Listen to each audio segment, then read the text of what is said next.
dando continuidade à exposição do Evangelho de Marcos, agora nesses versos. Eu gostaria de orar, primeiramente com a igreja, e logo após a nossa oração, a exposição da palavra.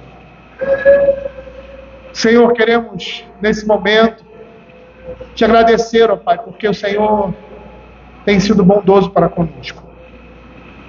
O Senhor tem nos dado coisas, ó Pai, que jamais poderíamos alcançar, e uma delas, ó Senhor Deus, que nós acabamos de falar aqui, no momento de confissão, é a tristeza pelo pecado. A não conformação com Ele, a não conformidade com Ele. Senhor, essa é uma graça, Senhor Deus, abundante na vida daqueles que são teus servos, para que não permaneçam no pecado, para que não sejam, Senhor Deus, estejam caminhando para a tua própria destruição. Senhor, eu quero nesse momento pedir ao Senhor Deus, que o Senhor seja gracioso para conosco mais uma vez, falando ao coração da sua igreja, nos capacitando para falar, ó Senhor Deus, e também dando, Senhor Deus, sabedoria para ouvirmos a tua voz. Que o Senhor não cesse de falar, ó Senhor, na sua igreja, por meio da tua palavra, através daqueles que o Senhor escolheu e constituiu para isso. Que o Senhor esteja nos dando graça, humildade, Senhor Deus, sabedoria, Senhor Deus, discernimento. Que o Senhor esteja, Senhor Deus, colocando dentro de nós sempre o desejo de conhecer mais e mais o Senhor, e o desejo maior ainda de fazer conhecido o Senhor ao seu povo. Que o Senhor tenha misericórdia de nós. É o que nós pedimos, em nome de Jesus. Amém. Eu gostaria de fazer a leitura do verso 30 ao verso 34. Esses últimos dois versos, nós não vamos citá-los, nem vou fazer nenhuma alusão, exposição a eles, uma vez que nós já falamos deles anteriormente, lá no início do capítulo 4, quando expusemos ali a explicação, a parábola do semeador. Então nós vamos terminar o capítulo 4 nesses versos, verso 30 a 32, nós vamos fazer toda a leitura fechando o capítulo. Diz assim a palavra do Senhor. Disse mais: aqui assemelharemos o reino de Deus, ou com que parábola o apresentaremos? É como um grão de mostarda que semeado é o menor de todas as sementes sobre a terra. Mas uma vez semeada, cresce e se torna maior do que todas as hortaliças, e deita grandes ramos a ponto de as aves do céu poderem aninharem a sua sombra. E com muitas parábolas semelhantes lhe expunha a palavra, conforme o permitia a capacidade dos ouvintes, e sem parábola não lhes falava, tudo, porém, explicava em particular aos seus próprios discípulos. A parábola do grão de mostarda, ela fecha esse ciclo de parábolas do capítulo 4, que Marcos vai caracterizar e revelar o reino de Deus que surge na pessoa de Cristo. Ela fornece uma conclusão, e a gente vai ver uma conclusão apropriada para essas histórias que estão associadas à agricultura. E ela se inicia assim: aqui assemelharemos o reino de Deus, ou que parábola o apresentaremos? E ele começa aqui com uma pergunta retórica, que o objetivo é chamar a atenção do ouvinte para aquilo que seria dito. Depois de todas essas parábolas sendo proferidas, o Senhor Jesus, agora ele começa essa última parábola dessa forma. E provavelmente o que ele queria despertar, era a curiosidade dos seus ouvintes. Como se ele estivesse dizendo assim: o que ele vai dizer a respeito disso? Qual vai ser a comparação que ele vai fazer agora com o reino de Deus? E mais uma vez, perceba aqui, ao falar do reino de Deus, ele o apresenta de forma simples, apesar do poder que está por trás de toda essa comparação. É muito interessante que essas comparações, apesar de serem variadas por aspectos distintos, diferentes do reino de Deus, elas apresentam a mesma essência de humildade, simplicidade e poder. Ele diz que o reino de Deus se assemelha a um grão de mostarda. O mistério do reino de Deus não está sendo aqui apresentado por meio de uma árvore poderosa como o cedro, que era símbolo de poder e esplendor, mas por uma pequena semente de mostarda. Jesus compara o seu reino como um grão de mostarda que sumia na palma da mão de um homem. E com isso, ele quer ressaltar o grande desenvolvimento a partir de um início quase que insignificante. A mostarda entre as sementes plantadas na horta era geralmente a menor. E quando ela crescia, ela se tornava um arbusto que poderia chegar a 4,5 metros de altura. E se vocês... Bom, eu não sou um grande entendedor de agricultura, mas quando você fala em pomar, você pensa em árvores. E a árvore ela tem uma certa altura, mas quando você fala em horta, você fala em plantas, vamos dizer assim, rasteiras. Mas parece que essa descontava do seu tamanho de todas as outras. Lá em Lucas, capítulo 13, verso 19, ele diz assim, repetindo essa parábola: a que é semelhante o reino de Deus, a que compararei? É semelhante a um grão de mostarda que um homem plantou na sua horta, e cresceu e fez-se árvore, e as aves do céu aninharam-se nos seus ramos. Essa comparação do grão de mostarda era muito usada entre os judeus como um dito proverbial para exemplificar algo muito pequeno em seu início. Tanto que lá em Lucas capítulo 17, versos 5 e 6, você vai ver o Senhor Jesus usando isso com relação à fé. Ele diz assim: então disseram os apóstolos ao Senhor: aumenta-nos a fé. Respondeu-lhe o Senhor: se tiverdes fé como um grão de mostarda, direis a esta moreira: arranca-te e transplanta-te para o mar, e ela vos obedecerá. Da mesma forma que um grão de mostarda é uma semente tão pequena, assim também era o reino de Deus nos dias da vida terrena de Jesus. Esse reino estava representado por um pequeno grupo de crentes genuínos. Se nós formos comparar com a população do Império Romano naquela época, com todos aqueles que viviam na Palestina naqueles dias, ou até comparando com as grandes multidões que seguiam ao Senhor Jesus por razões egoístas. Mas o que nós vemos aqui era que o reino real de Cristo, aos olhos do mundo, não só era como é, para um insignificante. Não havia prestígio, era pequeno. E aqueles homens, a igreja ali, o reino de Deus ali, lembravam um pequeno rebanho de ovelhas indefesas. E essa foi a imagem em que o Senhor Jesus mesmo falou, lá em Lucas capítulo 12, verso 32, quando diz assim: não temais, ó pequenino rebanho, porque o vosso Pai se agradou em dar-vos o seu reino. Era um pequenino rebanho, mas para a glória de Deus, seriam como as estrelas do céu e como as areias do mar, cumprindo a promessa de Deus a Abraão. E lá em Êxodo capítulo 32, verso 13, diz assim: lembra-te de Abraão e de Isaque e de Israel, teus servos, aos quais por ti mesmo tens jurado, e lhe disseste: multiplicarei a vossa descendência como as estrelas do céu, e toda essa terra que temos falado, dar-lhe a vossa descendência. Hebreus capítulo 11, verso 2 também fala assim: por isso também de um, aliás, já amortecido, saiu uma posteridade tão numerosa como as estrelas do céu, e inumerável como a areia que está na praia do mar. O que nós estamos vendo aqui é o início da igreja.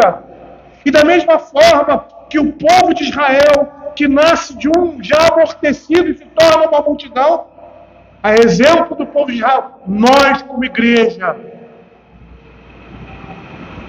também seríamos assim.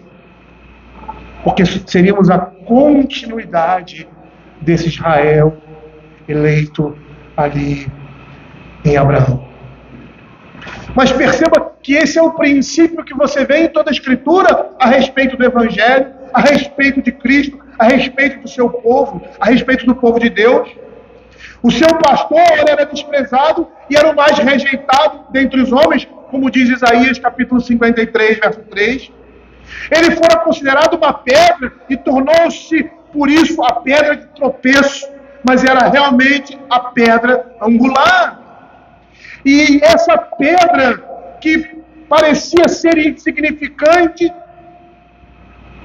ela na realidade Era a pedra que sustentava todas as coisas. E é interessante ver essa imagem na Escritura, começando lá em Daniel capítulo 2, verso 34, quando é falado sobre o sonho de Nabucodonosor. Diz assim: quando estavas olhando, uma pedra foi cortada sem auxílio de mãos e feriu a estátua nos pés de ferro e de barro e as esmiuçou. Lá no Salmo 118, verso 22, nós temos também menção a essa pedra que é Cristo, a pedra que os construtores rejeitaram. Essa veio a ser a pedra principal, angular. Lá em Romanos capítulo 8, capítulo 9, verso 33, eis que põe em Sião uma pedra de tropeço e rocha de escândalo, e aquele que nela crê não será confundido. Em 1 Pedro capítulo 2, verso 7 e 8, que diz assim: para vós outros, portanto, o que credes é a preciosidade, mas para os descrentes, a pedra que os construtores rejeitaram, essa veio a ser a principal pedra angular, pedra de tropeço e rocha de ofensa. São esses que tropeçam na palavra, sendo desobedientes para os que também foram postos. Rejeitaram porque acharam aquela pedra insignificante para eles, porque não havia nada nele extremamente que fizesse relevante. Era um homem simples, pobre, sem influência política ou social. Não tinha aparência, como diz a Escritura, nem formosura. Olhamos-nos, mas nenhuma beleza havia que nos agradasse. Desprezaram o Senhor do Universo, Todo-Poderoso, por ter se encarnado em expressão de pobreza e simplicidade, para que nós herdássemos a sua riqueza e glória. Entretanto, nele residia a plenitude de Deus, o Senhor de todo o universo, resplendor e glória de Deus em sua encarnação. Nesse princípio, todo o Evangelho é sustentado.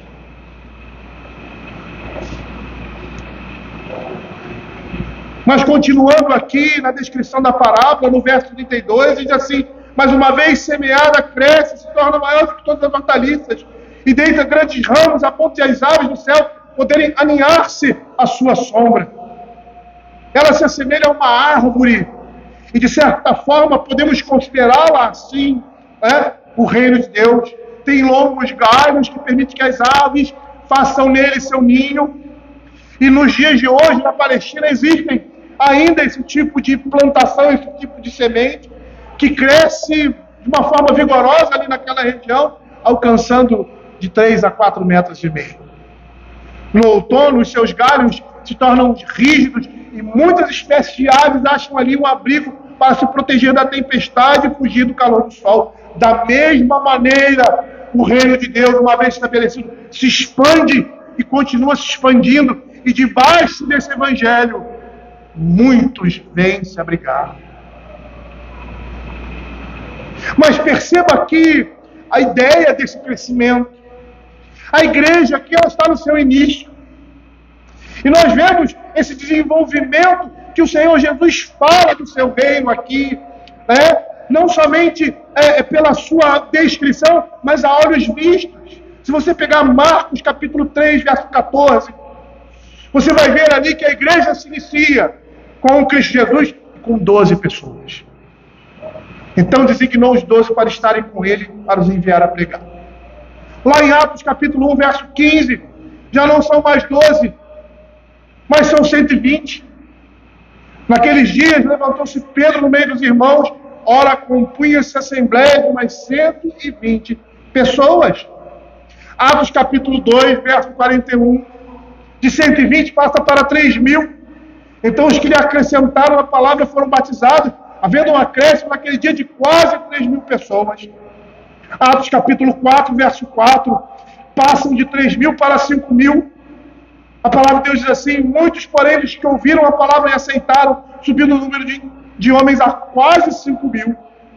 Atos capítulo 5, verso 14, fala que a igreja crescia e mais acrescentava-se a multidão de crentes, e crescia mais e mais a multidão de crentes, tanto homens como mulheres, agregados ao Senhor. Atos capítulo 19, verso 20, falando da igreja de Éfeso, a palavra do Senhor crescia e prevalecia poderosamente. E Atos 21, 20, que diz assim: ouvindo, deram eles glória a Deus, e disseram: bem vês, irmãos, quantas dezenas de milhares há entre os judeus que creram, e todos são zelosos da lei. Hoje somos milhões de pessoas. E a preocupação aqui do texto bíblico não é com números. Nós não estamos preocupados com números, procurando números, mas estamos dando continuidade à igreja, na continuidade à proclamação do Evangelho de Deus, que vai crescendo mais e mais conforme os seus propósitos. E é muito interessante essa matemática divina do crescimento, porque lá em Atos, capítulo 2, 47, ele diz assim: louvando a Deus e contando com a simpatia do todo o povo, enquanto isso acrescentava-lhes o Senhor, dia a dia, os que iam sendo salvos. Atos 2, 47 fala da caminhada da igreja no seu início. E perseveravam na doutrina dos apóstolos, no partir do pão, nas orações, em cada alma havia temor. E aí ele continua na sua descrição da vida da igreja. E no final ele diz: enquanto isso, acrescentava-lhes o Senhor, dia a dia, os que iam sendo salvos. E nós temos aqui, para quem gosta de estratégia de crescimento de igreja, né? Essas coisas modernas, estratégias de táticas de crescimento. Aqui nós temos a estratégia divina. Nós estamos vendo o que faz uma igreja crescer é a nossa fidelidade. E quem faz essa igreja crescer? Deus.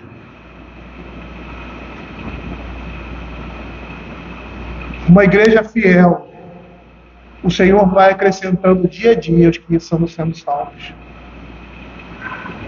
Quem faz a igreja crescer é Deus. E pelo seu poder. É tanto que o livro de Apocalipse é uma visão de um futuro bem próximo, agora muito mais próximo do que estava no momento em que foi escrita essa carta, esse livro. Diz assim: e entoava novo cântico dizendo, Apocalipse 5:9, digno és de tomar o livro e abrir os selos, porque foste morto, e com teu sangue compraste para Deus que procede de toda tribo, língua, povo e nação. Nós temos aqui a evidência do crescimento do reino de Deus, e esse crescimento do reino de Deus está pelo seu poder, da mesma forma que o crescimento interno do homem, como nós vimos ali na parábola da semente, também se dá pelo poder de Deus. E ninguém pode retardar ou impedir esse crescimento, pois ele se dá pelo poder de Deus. Esse crescimento está sob o poder soberano de Deus. Nos primeiros anos da era cristã, a igreja foi perseguida. Houve um dos seus crentes, um teólogo, eu não sei se foi Justino Mártir que disse isso, não estou certo, mas um desses que foram considerados como pais da igreja, que iniciaram ali a igreja pós-apostólica e passaram por todo esse sofrimento, dizia que o sangue dos mártires é o combustível, não nessa linguagem, do crescimento da igreja. Ele estava dizendo que por meio do sacrifício desses homens, o Senhor estava usando isso para que a sua igreja crescesse. Muitos crentes iam para esses lugares para verem como os verdadeiramente crentes morriam por causa do Evangelho.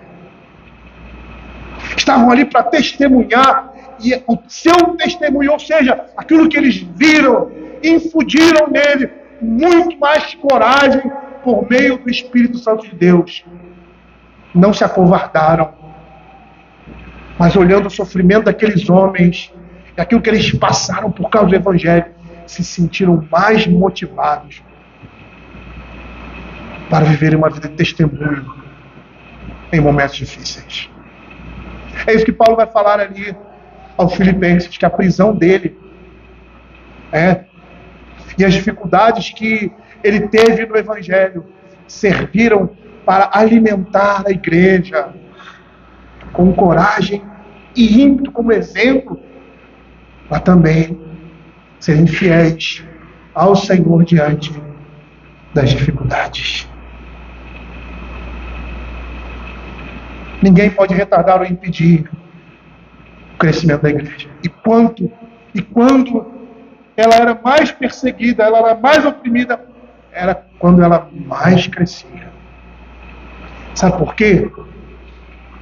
Porque a multiplicação de filhos é bênção de Deus.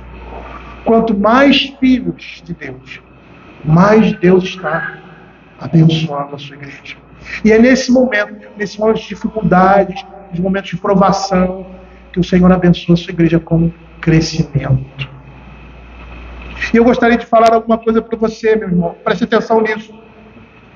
Quando falamos de crescimento, não será o crescimento de uma igreja decorrente da habilidade dos seus líderes ou do carisma dos irmãos da igreja. Poxa, essa igreja é uma igreja tão amável, é uma igreja tão acolhedora, é bênção. Esse ministro é um cara que prega a palavra com fidelidade, é bênção. Mas o crescimento da igreja não decorre disso, mas da graça de Deus, usando a sua liderança, os seus membros a viverem debaixo da sua boa mão e pelo poder de Deus. E é assim que as coisas acontecem.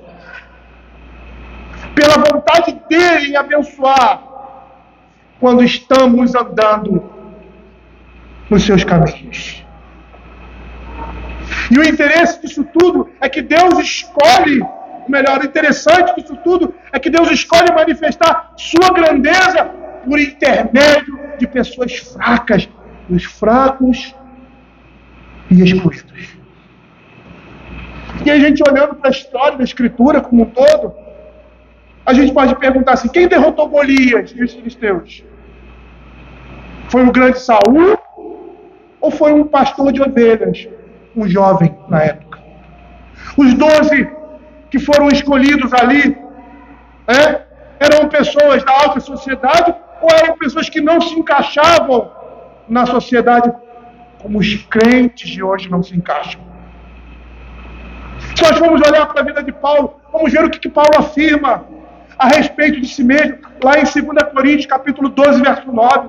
Ele diz assim, a minha graça te basta, porque o poder se aperfeiçoa na fraqueza. Deus falando a Paulo, de boa vontade, pois me gloriarei, falando Paulo agora, nas fraquezas, para que sobre mim repouse o poder de Cristo.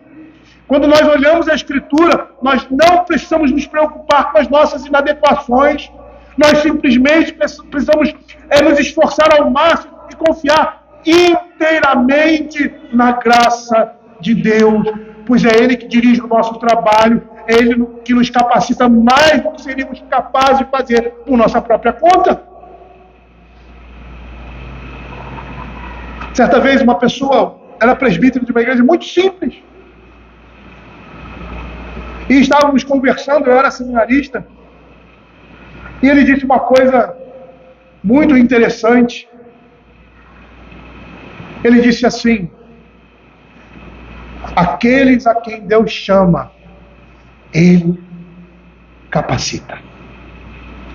Aqueles a quem Deus chama, Ele capacita para a sua obra.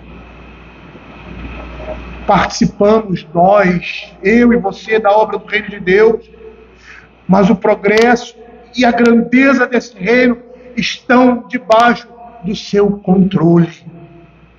O apóstolo Paulo, falando daquela igreja soberba de Corinto, lá no capítulo 3, versos 6 e 7, aqueles homens ali estavam brigando, quem era maior do que isso, eu sou de tal, eu sou de fulano de tal, eu sou...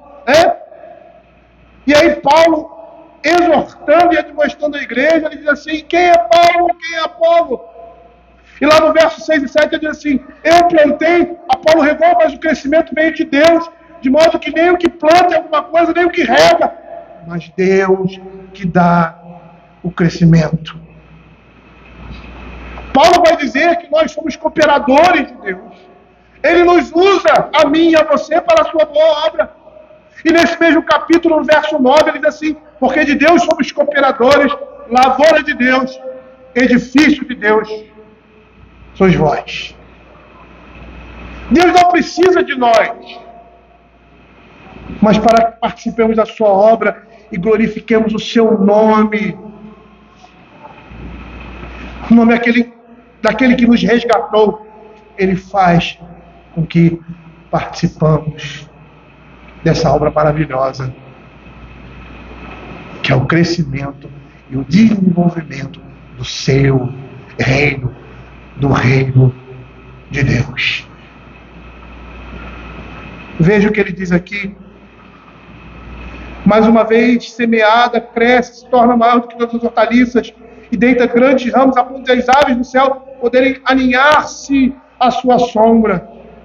Jesus aqui nessa palavra, ele fala muito mais, ele vai muito mais além do que imaginamos. Os profetas no Antigo Testamento usavam algumas vezes a imagem de aves fazendo ninhos em galhos para aludir a pessoas, em especial a inclusão dos gentios no povo escolhido de Deus. E alguns textos, como por exemplo, Ezequiel capítulo 17, 23, vai dar esse sentido. Diz assim: no monte alto de Israel plantarei, e produzirá ramos, dará fruto, e se fará cedro excelente, debaixo dele habitarão animais de toda sorte, e à sombra dos seus ramos se aninharão as aves de toda espécie. Lá em Ezequiel capítulo 31, verso 6, também falando desse futuro em que os gentios seriam incluídos na graça de Deus, no povo de Deus, diz assim: todas as aves do céu se animam nos seus ramos, todos os animais do campo geravam debaixo da sua fronde, e todos os grandes povos se assentavam à sua sombra. O que nós estamos vendo aqui, meus irmãos? Nós estamos vendo nessa simples parábola um indício da graça de Deus para todos os povos, as pistas para a inclusão dos gentios no reino de Deus. James Edward, comentando esse verso, ele diz que isso sinaliza para os leitores romanos que a inclusão deles no reino fora ordenada de antemão pelo Senhor. Marcos escreve essa carta, esse evangelho para eles. Deus, a partir de começos insignificantes, invisíveis aos olhos humanos, cria o seu poderoso reino que abraça todos os povos. Apocalipse capítulo 5, 9, 7, 9 vão falar isso. Quando olham para o futuro e veem a glória de Deus se manifestando nos céus, e a multidão dos santos ali acompanhando isso, e diz assim, e entoavam, Apocalipse 5, 9, novo cântico dizendo: dignas de tomar o livro e de abrir os selos, porque foste morto e com teu sangue compraste para Deus os que procedem de toda tribo, língua e nação. Apocalipse 7, 9, depois dessas coisas vi, e eis grande multidão que não podia se enumerar, de todas as nações, tribos, povos, línguas, em pé diante do trono, diante do Cordeiro, vestidos de vestiduras brancas e com palmas na mão, clamavam em grande voz ao nosso Deus que se assenta no trono, e ao Cordeiro pertencem a salvação. A promessa de Abraão se cumpre. Eu gostaria de, indo para o final, chamar a atenção dos irmãos de duas coisas que eu gostaria de ressaltar aqui nesse texto. A primeira delas foi o que eu falei inicialmente, sobre humildade. Mas o que esse texto está nos dizendo, apesar disso, ou seja, com relação a isso, seria não desprezar humildes começos, pequenos começos. Grandes resultados começam com pequenas iniciativas, principalmente quando falamos das coisas do reino de Deus. E nesse aspecto, o que ressalta aos nossos olhos é a humildade. É a humildade que permeia toda a palavra, todo o reino de Deus, e é a marca do verdadeiro crente. porque é a marca do nosso Senhor. A humildade é um dom por excelência, e essa humildade, ela está marcada em todo o Evangelho, em tudo aquilo que Deus faz. E essa humildade que representa o reino que está em nós, é uma característica de uma nova natureza, de um homem regenerado pelo Evangelho da graça de Deus. Veja o que o nosso dicionário fala a respeito de humildade. Veja como essa expressão, ela simplesmente, ela descreve todo o Evangelho. Humildade significa, segundo o nosso dicionário, a consciência de suas próprias limitações, modéstia, simplicidade, sentimento de fraqueza e de inferioridade em relação a algo ou alguém, reverência, respeito para com superiores, submissão, falta de luxo, sobriedade. Por último, pobreza. Essa é uma virtude, um dom que fala profundamente do Evangelho, da graça de Deus e que permeia o reino de Deus. Veja o que Mateus capítulo 21, verso 5, vai dizer quando o Senhor está entrando em Jerusalém. Dizer a filha de Sião, diz assim: eis aí que vem o teu rei humilde, montado em um jumentinho, num jumento, cria de animal de carga. E perceba que esse é o princípio do reino dele. E eu gostaria de pegar alguns textos da Escritura e mostrar esse princípio do reino de Deus, que se sustenta na própria pessoa de Cristo, na sua revelação humilde, e que vai mostrar a essência de todo o Evangelho. Salmo 118, verso 22 e 23. A pedra que os construtores rejeitaram, essa veio a ser a pedra principal, angular. Isto procede do Senhor e é maravilhoso aos nossos olhos. Eu não sei, porque eu nunca trabalhei em construção. De vez em quando você vê lá em casa um pedreiro, alguma coisa assim, e eu fico de olho para saber como é que faz. Porque se quebrar alguma coisa, eu não tenho que gastar dinheiro e saber fazer, economizar. Mas é interessante que parece aos meus olhos, a pessoa está escolhendo uma pedra, essa aqui não serve não. Essa que ele rejeitou é a pedra que serve de fundamento. Pedra angular era aquela pedra que ia sustentar todo um edifício. E por quê? Por que essa pedra é rejeitada? Porque o mundo olha para essa pedra, o mundo olha para Cristo, o mundo vê Cristo encarnado, vê o Cristo ressurreto, mas em especial o Cristo encarnado, e olha, isso não presta. Não tem formosura nenhuma, não é ninguém, não tem força política, não é forte, não intimida ninguém. Aquilo que parecia insignificante inicialmente, para os judeus era a própria salvação deles. Aqueles a quem eles desprezaram, será o juiz que vai julgar todo mundo. O simples Jesus de Nazaré. Veja Isaías capítulo 1, verso 8 e 9. A Escritura vai dizer assim: a filha de Sião é deixada como choça na vinha, como palhoça no pepinal, como cidade sitiada. Se o Senhor dos Exércitos não tivesse deixado algum sobrevivente, já não teríamos tornado como Sodoma e semelhante a Gomorra. Esse verso aqui, ele é bastante complexo, mas eu gostaria de dar algumas simples informações para nós percebermos esse mesmo princípio aqui. Ele fala da situação e do estado deprimente em que Israel vivia. Ele fala aqui de um remanescente, um pequeno grupo de santos. Isaías, com essas palavras, crê haver esperança para Israel, ainda que ele mesmo não viva para vê-la. E ousa crer que mesmo de uma palhoça, de um pepinal, Deus é capaz de fazer grandes coisas. Embora Sião fosse a menor de uma choupana numa vinha, a esperança para ela não está totalmente destruída. O profeta deixa bem claro que Deus está agindo para isso. E essa imagem de uma choupana significa desolação, desamparo, transitoriedade, que o profeta vê resultado de Israel por causa da sua rebelião. E é interessante até falar sobre o que isso significa, porque naquele tempo, o que acontecia? Os agricultores às vezes moravam distantes da sua colheita. E aí o que eles faziam? Pequenas palhoças, pequenas casas, e durante a colheita eles moravam ali. E quando a colheita acabava, eles iam embora, e aquilo ficava ali largado. Deus estava dizendo que Israel estava assim, mas que pela sua graça ele ia suscitar bênção. E aqueles que seriam os remanescentes, eles iriam florescer.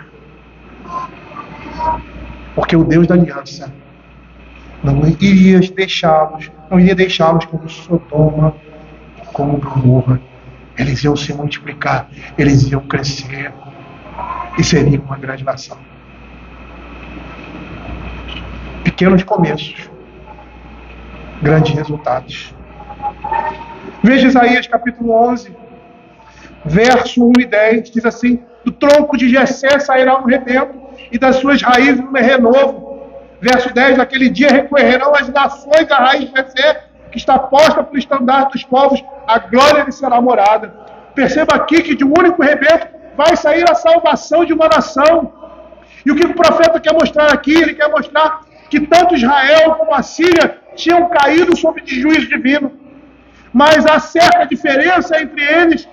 Quando a Síria foi cortada pelas forças babilônicas, medo-persas, nada mais floresceu, não nasceu toco nenhum. Mas com Israel foi diferente.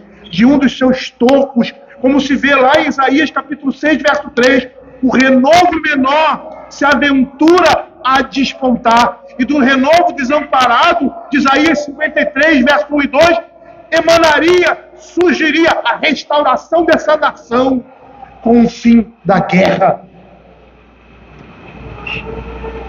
Descrita em Isaías capítulo 9, verso 4. Porque tu quebraste o jugo que pesava sobre nós, a vara que lhes feriu os ombros, e o cetro do seu opressor, como no dia dos medianitas. E estabelecer aquilo que o mundo tem buscado, porém nunca obteve a genuína esperança. Tronco de Jessé aqui, eu vou usar as palavras de John Oswald, comentando esse texto, seria uma tentativa de minimizar a casa de Davi, pois a salvação não iria provir de uma pompa e glória da casa real. Ao contrário, ela proviria da promessa de alguém que poderia criar uma casa real de uma família camponesa, de um tronco. Grandes bênçãos. E o último texto, Zacarias capítulo 4, verso 10, que diz assim: pois quem despreza o dia dos humildes começos, esse alegrar-se-á vendo prumo na mão de Zorobabel. Aqueles 7 olhos são os olhos do Senhor, que percorrem toda a terra. E o texto da Escritura vai nos mostrar que os realistas daquela época estavam pessimistas quanto ao projeto de construção do templo, e assim estavam desprezando o dia dos humildes começos. E o que isso nos ensina? Que no reino de Deus não podemos desprezar pequenos e frágeis começos, como foi no início da igreja. Assim age a providência divina. Deus procura aquilo que é humilde, simples e frágil para realizar a sua obra. E nós somos pequenos, frágeis, sem força, mas o poder é de Deus. E foi isso que Paulo entendeu quando lá em 2 Coríntios capítulo 10, 12, verso 10, ele diz assim: porque sinto poder nas fraquezas, nas injúrias, nas necessidades, nas perseguições, por amor de Cristo, porque quando sou fraco, então é que sou forte. Paulo precisou aprender isso em sua vida. Veja o que ele consegue perceber nos versos 7 a 9, porque no reino de Deus não existem grandes, não existem gigantes, não existem poderosos, porque o grande, o gigante e poderoso é Cristo. Veja o que ele diz: e para que não me ensoberbecesse com a grandeza das revelações. Paulo está dizendo que humanamente ele teria como olhar para si mesmo e achar que ele era alguma coisa. E muitas vezes nós somos assim, né? Nós olhamos para nós, vemos aquilo que nós adquirimos, ou aquilo que nós conquistamos e achamos que somos grandes. E ele diz assim: para que não me ensoberbecesse, foi imposto um espinho na carne, mensageiro de Satanás, para me esbofetear, a fim de que não me exalte. Por causa disso, pedi 3 vezes ao Senhor que afastasse de mim. Então ele me disse: a minha graça te basta, porque o poder se aperfeiçoa na fraqueza. De boa vontade, pois mais me gloriarei nas fraquezas, para que sobre mim repouse o poder de Deus. A autoconfiança no reino de Deus é a própria destruição.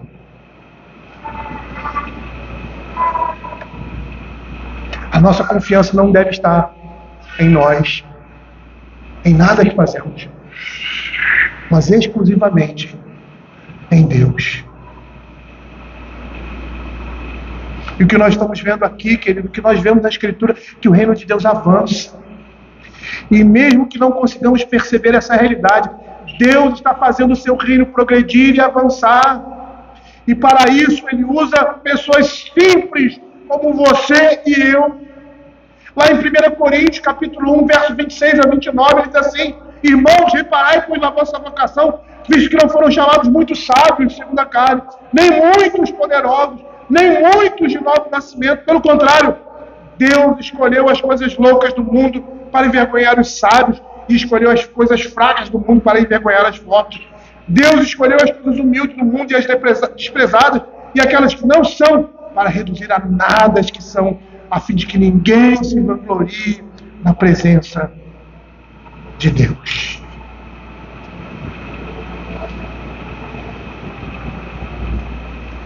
E o segundo aspecto, queridos, que eu gostaria de ressaltar, como continuidade desse não desprezar,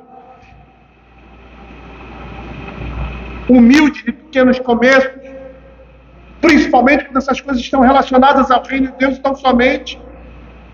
O segundo aspecto vai dizer da sua perfeição em relação a isso, que será completa. O reino de Deus, apesar de inicialmente pequeno, irá crescer e se espalhar até os lugares mais remotos da terra. Esse reino vai persistir até o final dos tempos. Matthew Henry diz que a igreja arrojou grandes ramos fortes, com grande alcance e frutíferos. A obra da graça na alma produz frutos poderosos enquanto ela está crescendo. William Hendricks diz que o reino gracioso de Cristo, não importando a sua simplicidade inicial e a sua aparência insignificante aos olhos dos seres humanos, está destinado a seguir em frente, vencendo e para vencer. E é essa expressão que o livro de Apocalipse usa lá no capítulo 17, verso 14, quando diz assim: pelejarão contra o Cordeiro e o Cordeiro os vencerá. Pois é o Senhor dos senhores e Rei dos reis. Vencerão também os chamados, eleitos e fiéis que se acham com ele.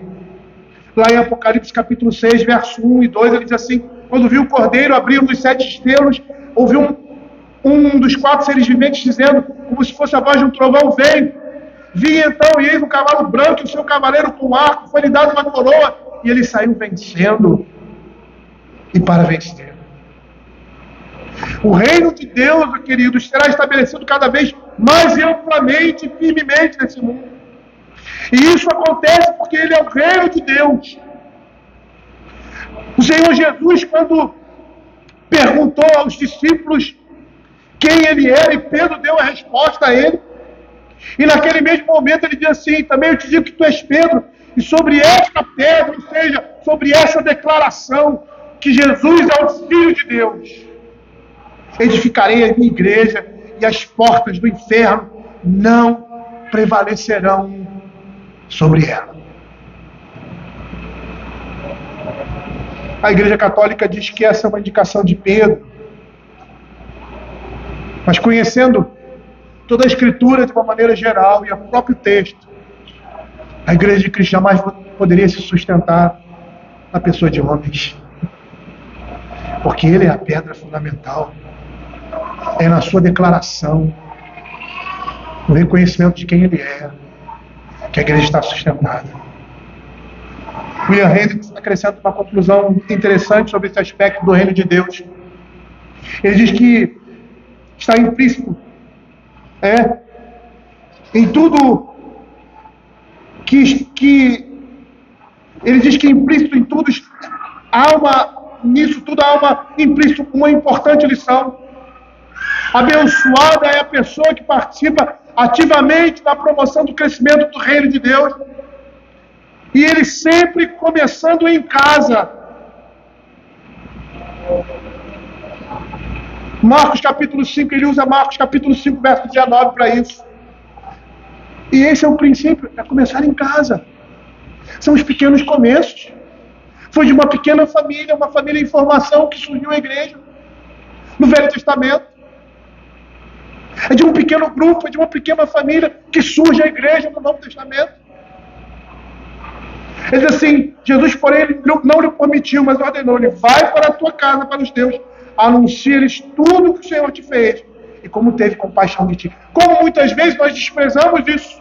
Alguns olhando para esse texto da Escritura, por que o Senhor, Jesus não deixou que ele o acompanhasse, que ele pregasse o Evangelho juntamente com eles a partir de agora, que ele foi curado, ele foi restaurado, pelo poder de Deus, porque ele está indo para a sua casa. Nós não podemos desprezar as pequenas sementes. Uma nação veio de um corpo amortecido, de um único homem veio a salvação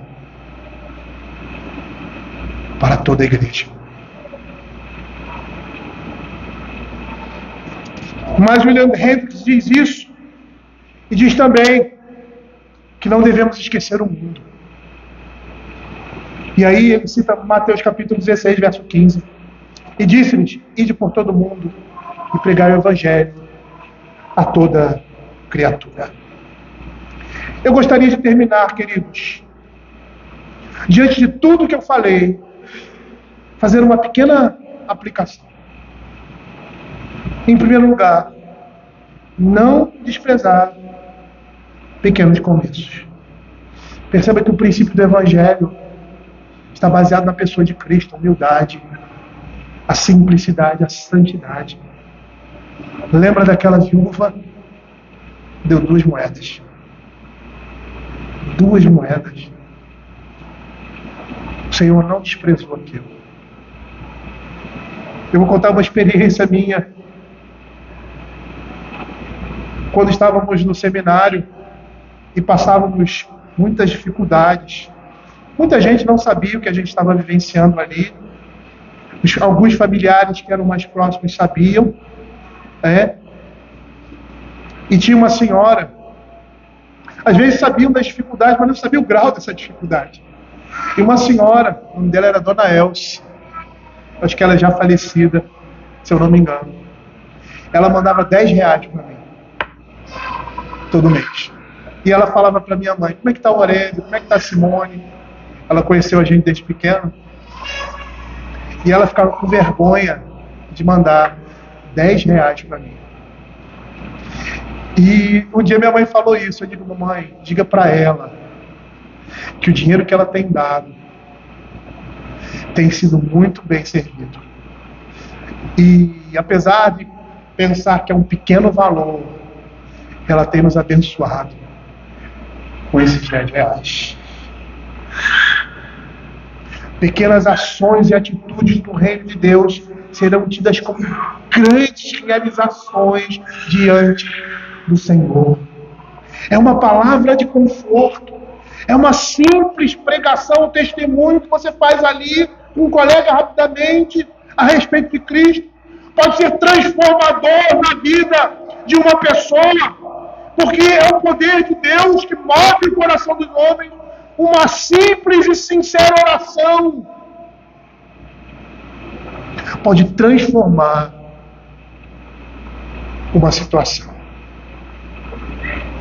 Porque Deus pode fazer daquilo que é pequeno se tornar gigantesco.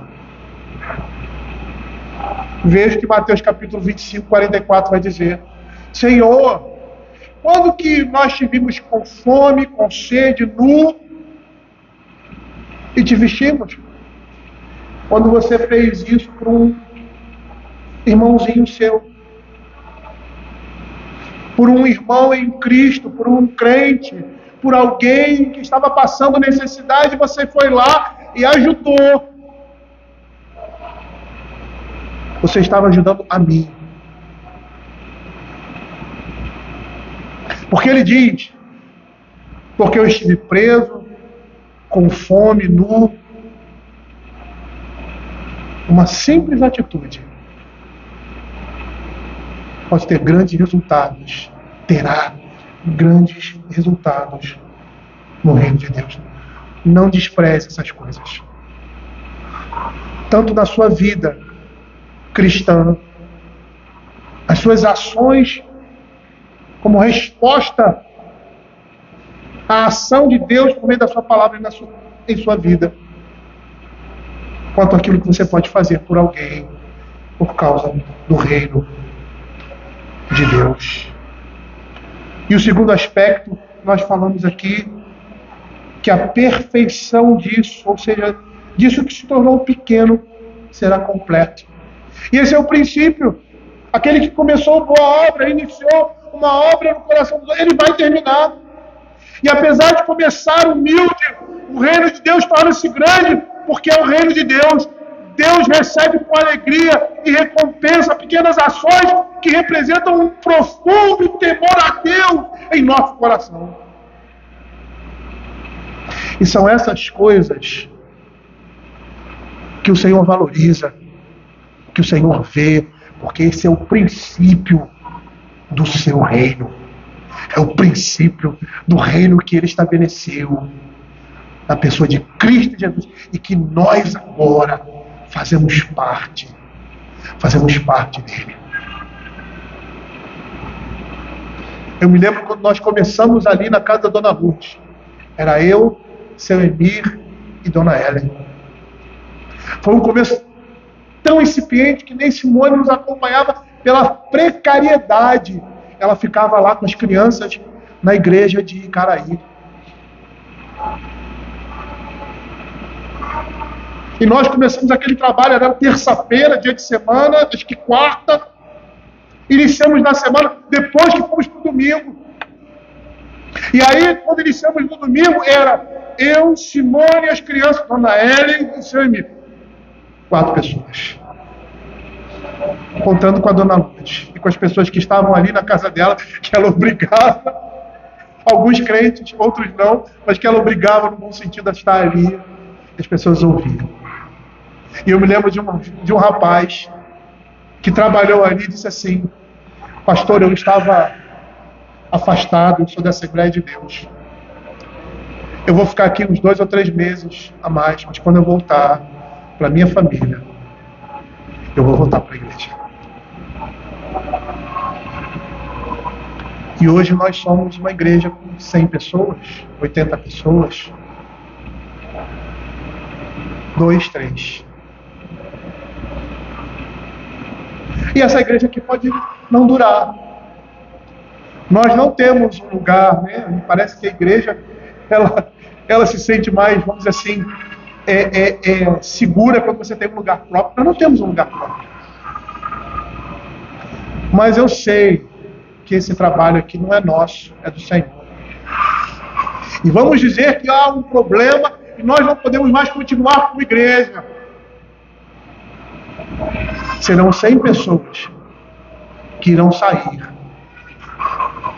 e vão compor o reino de Deus em outro lugar. E eu tenho certeza que se isso acontecer, igrejas serão formadas e o reino de Deus vai crescer, porque é o reino de Deus, é o poder dele para a salvação de todo aquele que crê, como diz a palavra do Senhor. Vamos orar.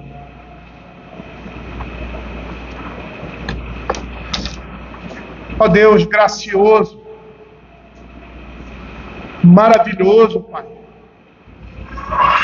que se utiliza, Senhor Deus, para revelar a sua glória, o seu amor a pessoas como nós. Ó Senhor, como a Tua palavra nos falou, nós vemos e percebemos, sabemos que a Tua obra é completa. Por isso, Senhor Deus, completa a Tua obra na vida da Tua igreja. Prepara-nos, aperfeiçoa, Senhor Deus. Nos torna, Senhor Deus, santos e aptos para entrarmos no Teu reino, Senhor. Por meio do sangue de Cristo que foi derramado em favor da Tua igreja, em favor de cada um aqui. Abençoa, Senhor Deus. Faça com que as nossas realizações, apesar de estarmos nesse mundo, e que podem ser realizações exclusivamente ligadas a esse mundo, elas tenham seu valor eterno. Que por meio do nosso trabalho, por meio da nossa profissão, do nosso viver, o Evangelho possa ser proclamado, Senhor. E a igreja cresça, conforme a Tua vontade. E que os eleitos, ó Pai, cada dia mais, estejam sendo arrebatados desse mundo. Fica com o Teu povo, ó Pai. Tem misericórdia de nós. Perdoa o nosso pecado, Pai. Nos dá da Tua graça. É o que nós pedimos. Em nome de Jesus. Amém. Vamos ficar de pé.